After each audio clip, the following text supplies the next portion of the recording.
ګلونو په ګډیو مې ګډۍ لوبدلې خپل هېواد مې راغولی خپل هېواد مې راغولی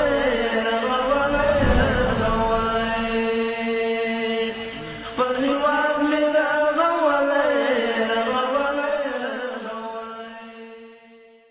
د افغانستان د ملي راډیو تلویزیون قدرمنو لیدونکو په سلامونه او نیکو هیلو مو هرکلی کوم. هیله د جوړ او روغ به یاست. زما هیواد خپرونه ده چې زما اسمت الله قایل په کوربتوب درته له زابل څخه وړاندې کیږي. په زابل کې یوه پراخه ولسي غونډه جوړه شوې چې پکښې د دې ولایت اوسېدونکو وویل په ټول افغانستان کې سرتاسري سوله او امن راغلی، نو پکار ده چې ولسونه خپل یووالی او اتحاد قایم وساتي. دوی وویل باید ټول قومونه په اتحاد او اتفاق کې واوسي او د خپل نظام ننګه وکړي تر څو ګاونډیو هیوادونو ته په وطن کې د مداخلې بهانه پیدا نشي او دا نظام پایداره پاتې شي. د زابلیانو په خبره چې دا ولایت په 13 کلنه دوره کې له هر ډول پرمختګ محروم پاتې شوی، نو پکار ده چې اسلامي امارت ورته خاصه پاملرنه وکړي. لله الحمد چې موږ ته خدای پاک داسې ولایت او داسې قومونه داسې ولسوالۍ راکړي دي چې موږ ټول په یوه تالار کې د علماو کرامو، مشرانو، مجاهدینو او مسؤلین ټول په یو تالار کې راټول یو او الحمدلله یو له بل سره تضاد، بغض، بدبیني، بدي هېڅ نه لرو. خو الحمدلله چې پر هر بخش باندې، پر هر شاخ، پر هر اړخ باندې علمای کرامو، قومي مشرانو د اتفاق پر بنیاد، د امارت اسلامي څخه په غوښتنو پر بنیاد، پر هر بنیاد خبرې کړي دي. خو زه یوازې زما دپاره بیخي مناسب هم نه ده، یوازې زه د زابل د ټولو قومونو او د ټولو ولسوالیو د ټولو سپین ږیرو په نمایندګۍ یوه خبر کوم چې هغه موږ د زابل ولسونه له یو ډېر سخت مشکل سره مخامخ یو او ډېر یې ستړي هم کې کړي دي او تر ډېره حده رسېدلی ده چې زموږ د زابل د خلکو، موږ هغه غریب قوم، هغه غریبې ولسوالۍ یو چې دی چوپان، خاکي افغان، شمولزي او پلاني، د دغو خلک مزدوري، غریبي، مریضان قومونه په پاکستان کې پراته دي نیمه. زموږ مړی له دوکۍ و، له سماولنګه و، له لورلایي، پر کوټه، پر چمن، پر کندهار، پر کلات راځي، بیا په شمولزو کې یا په شینکۍ کې دفن کېږي. موږ له سخت مشکل سره مخامخ یو. موږ له خپلو مسؤلینو سره په ډېره ټینګه، په ډېر عجز، په ډېره سختۍ دا غوښتنه کوو چې زموږ د مشکل حل ته یو لاره وسنجوو. او هر چا په خپل کور و وطن کې امن نه لیدی، دا د الله رحم را باندې وسی. هر قوم والا، هر عقیدې والا، هر نژاد و ژبې والا په چوکیو کې په امن سره ناستي، د ورورولۍ، د محبت په فضا کې د زړو خبرې یو بل ته غوږو ته او زړو ته رسوي. الحمدلله. او 40 کاله چې همدغو سپېدو ته انتظار وسی او همدغو سپېدو ته قربانۍ نظرانه سوې، فمنهم من قضى نحبه ومنهم من ينتظر وما بدلوا تبدیلا. بعضې اوس هم دا کار ته انتظار و قربان ولاړ دي او بعضې خپلې قربانۍ نظرانه کړي. الله پاک دې په همدغه ازادي، په همدغه اسلامي نظام راتللو کې چې هر چا د ځان، د مال، د قریبانو او د زړه د محبت امداد و جهاد کړی وي، الله دې په خپل دربار د رحمت په خزانو کې ځینې قبول او ورته محفوظ ولري. د کور ډېر مشران، ډېر واکداران دا فساد راولي. لو کان فیهما آلهة الا الله لفسدتا. که خدایان ډېر وای نظام خرابېدی، اسمان و ټول جهان خرابېدی. الحمدلله ثم الحمدلله 40 کاله بعد د کور یو مصر سی او داسې مصر چې شیخ الحدیث والقرآن ده. قسم په الله ده که په وس د مځکې په ټوله خطه کې داسې یو شریعي پر شریعت پوه عامل امیر یا څوک لري او د بیا د راتللو والله اعلمو.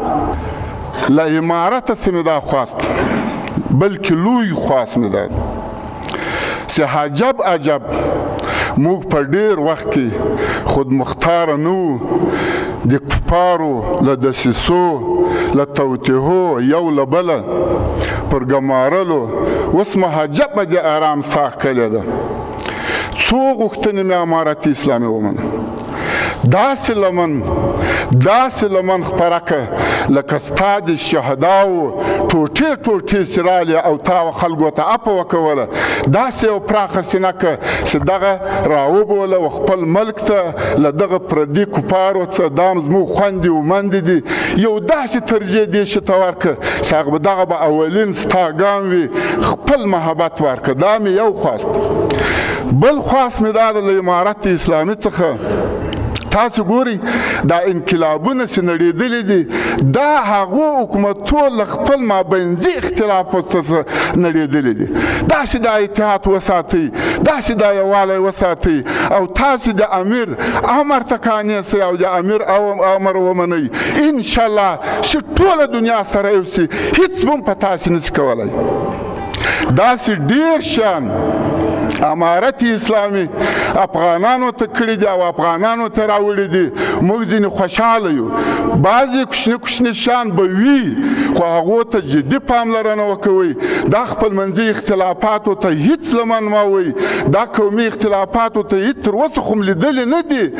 زه دا ډار لرم چې خدای ناخواسته دغه مابینځ ته رانسي. او له علمای کرامو څخه مې دا خواسته چې علمای کرامو تاسې له پیدایشه تر مرګه زموږ وارثین واست. تاسې دا ژبه یوه کوئ، په دوه ژبو ایتي خبرې مه کوئ. سته داسې څوک شته چې په دوه ژبو خبرې کوي. علمای کرامو ته هم دا خواسته. عجبه په افغانستان کې وینه بنده سوه، عجب یو نسبي عدالت را مابینځته سو، عجب په خپل ځان و اولاد و کور و وطن و په دې باندې پوه سو. خدای ناخواسته بیا د خدای هغه حالات نه پراولي چې تمام ورځ به زموږ په ډار تېره سوه. هریان به اوس خدای را کړی ده نه به م سوی چلولی، ایمان خدای را کړی ده نه به م سوی ازاد کولی. پردي کفار به په افغانستان کې راویړ وو، 5 به له دې خوا ورسره ملګري وو. او پر ټول ولس باندې زما دا خواسته چې ای ولسه چې الله په راضي کېږي راځئ چې پر هغه لار ولاړ شو. الله په اتفاق و په اتحاد و په یووالي باندې خوشحاله کېږي. راځئ چې عدالت په دې خاوره کې پیل کړو ځکه موږ د الله هغه اولین بندګان ځان بولو او د الله امر راضي په ځان کې جاري کړو. په دې پراخه ولسي غونډه کې د سرحدونو، قومونو او قبایلو چارو وزارت سرپرست وزیر ملا نورالله نوري هم خبرې وکړې او زیاته کړل چې زابلیانو لومړی هم د روسانو په مقابل کې جهاد پیل کړی او بیا د اوسني جهاد پیل هم له زابله سوی او هم یې مرحوم امیر المؤمنین ملا محمد عمر رحمه الله ته په خپله غېږه کې 14 کاله ځای ورکړی چې دا هر څه پر دې ګواهي ورکوي چې دا یو تاریخ ساز او پر اسلام مین خلک دي.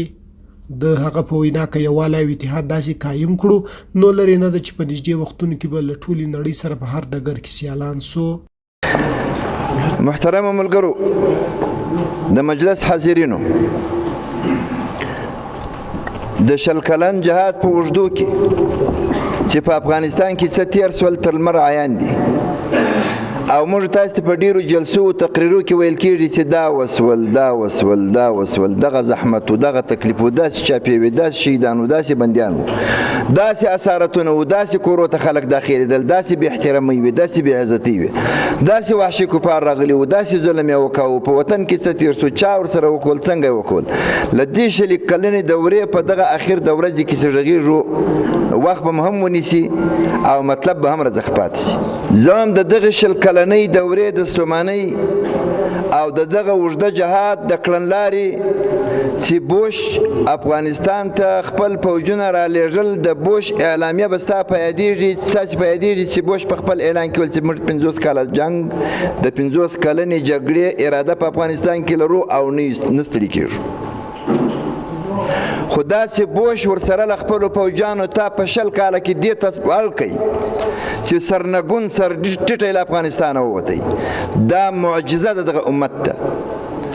دا په اخر القرون کې چې داسې څه پېښ شول یقینا دنیا ورته ګوته په غاښ ده.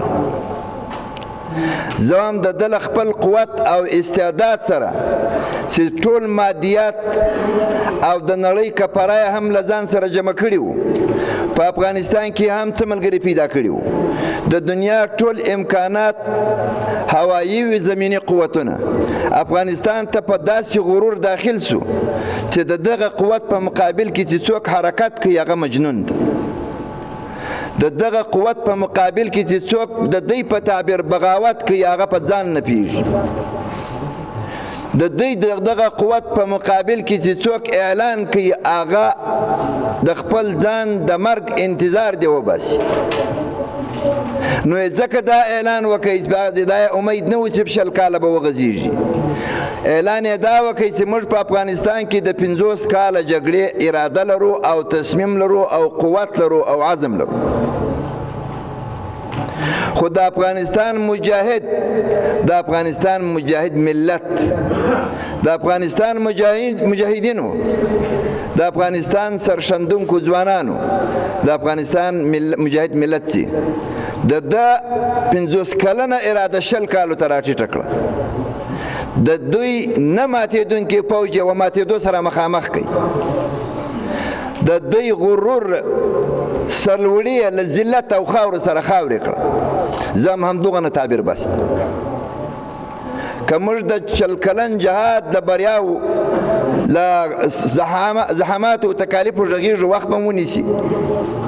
خو یو دوه مثاله ورکوم. یوه دا خبره ډیرو جلسو کې موږ تاسې وایو، استادان وایي، موږ دغه ملګري مسؤلین وایي، په داسې عادي مجالسو کې وایي، په جلسو کې وایي. زه هم د جهاد په اوږدو کې په هر قرن کې په هره دوره د مسلمانانو کې چې فتوحات راغلي دي نادره کارنامې سوي دي، تاریخونه په ډک دي، کتابونه په ډک دي. خو زه یوه اراده ډېر حیرانونکې او تعجباور بیانوم. تاسې راسئ یو قضاوت وکړو د مجاهدینو د 20 کلنې دورې د جهاد په اوږدو کې. یو داسې مجاهد راولاړېږي په ځان پسې بمونه وتړي یا په موټر بم کې کښېني، ټول له باروتو څخه ډک وي، په یوه بټن به ټوټه کېږي، بیا به څوک غوښه هم نشي پیدا کولی. دا د خپل مرکز څخه حرکت کوي، پر دشمن باندې د حملې اراده لري. ګورئ دا ممکنه ده دلته مشران مجاهدین د روسانو په مقابل کې مجاهدین دلته ناست دي.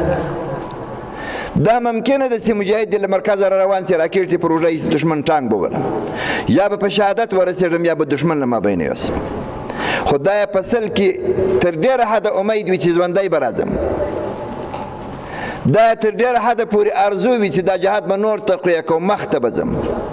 همدغسې اوس تر ننه پورې موږ سره پر سرخان ناست دي هغه مجاهدین. مګر عجیبه خبره دا نه ده چې دی له کاروانه څخه راوځي په موټر بم کې کښېني، له خپله مرکزه راوځي، یا له خپله مرکزه راوځي په ځان پسې بم تړلی، یا په لنګوټه کې تړلی، یا په ځان پسې چسپ کړی. د ده په دغه ورځ اراده ماته نه سوه، د ده په دغه میاشت په دغه هفته باندې اراده ماته نه سوه. دښمن ته ورغلی، پس هلته ورته ناست په میمنخانه کې د ده اراده ماته نه سوه. تر زنځیرو ورتېر سئ، ورته کښېنستی، د ده اراده ماته نه سوه. یو وار یې شیطان په زړه کې هم دا نه ور واچول چې خدای ښه ځواني لرې، راځه خو بس ته باله، خو د کار نه وسو، راځه خو سبا به واده وکړې اولاد لرې، بس ته باله،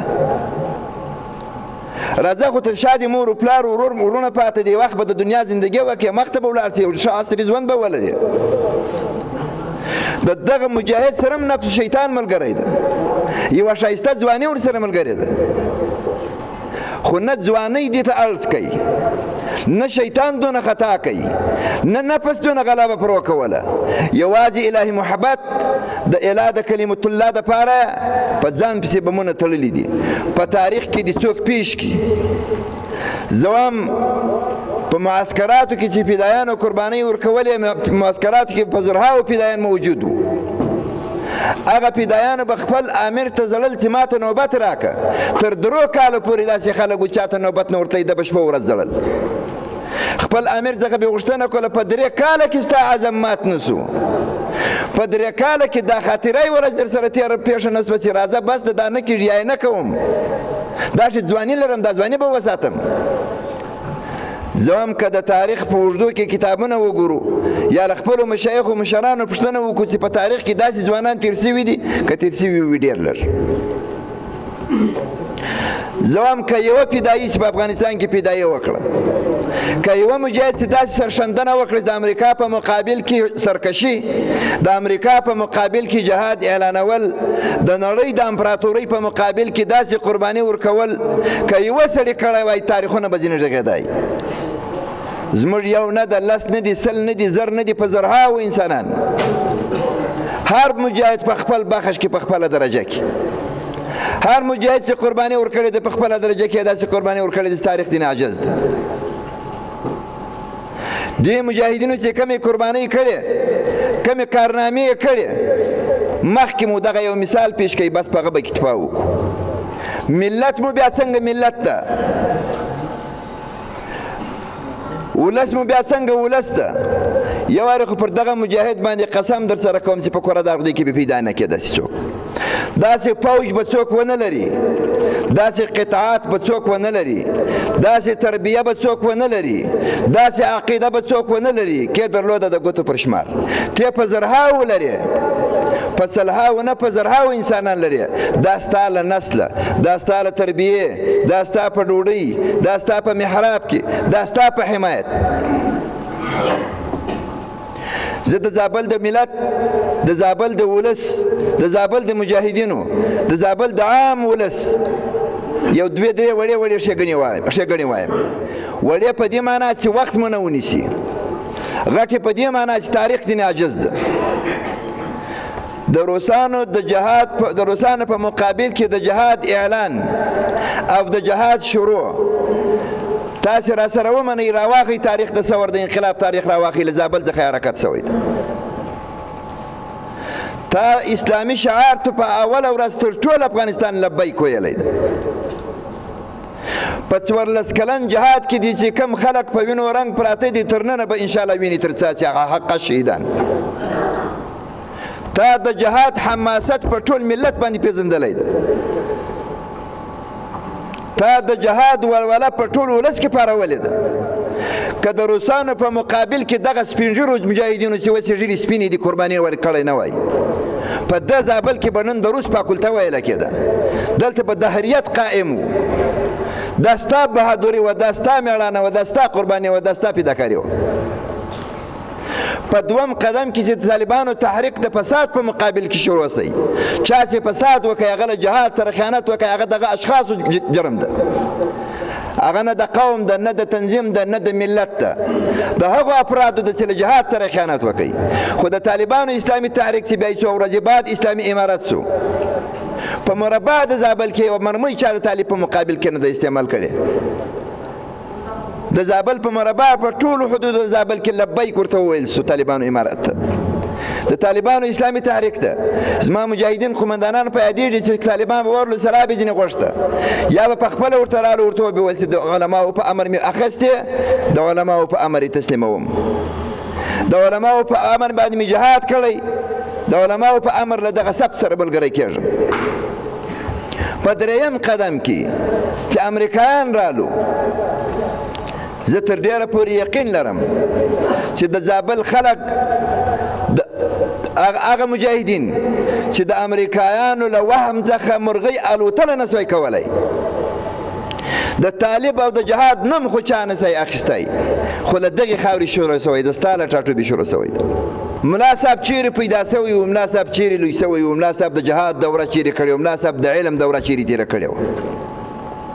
خو زابل ملا صاحب ستا په غېږ کې 14 کاله وساتل سئ، 48 مملکته په ټولو امکاناتو پر سر یې امریکا ټول پسې ګرځېدل، ټول امکانات یې په کار اچولي وو، ټول استخبارات پیسې یې پسې مصرفولې چې ملا صاحب پیدا کړي، خو ستا په غېږ کې په خپله لمن کې وساتئ. زه وایم یوازې زابله دغه وقار دې بس ده، دغه تاریخ دی بسته، دا میړانه دی بسته. د افغانستان د ملي راډیو ټلویزیون قدرمنو لیدونکو هیله ده چې راسره خسته سوي نه یاست. دا لومړی ځل نه دی چې زابل کې داسې ولسي غونډه کېږي. تر دې وړاندې هم څو ځله د نظام په ننګه باندې ورته غونډې ترسره سوې.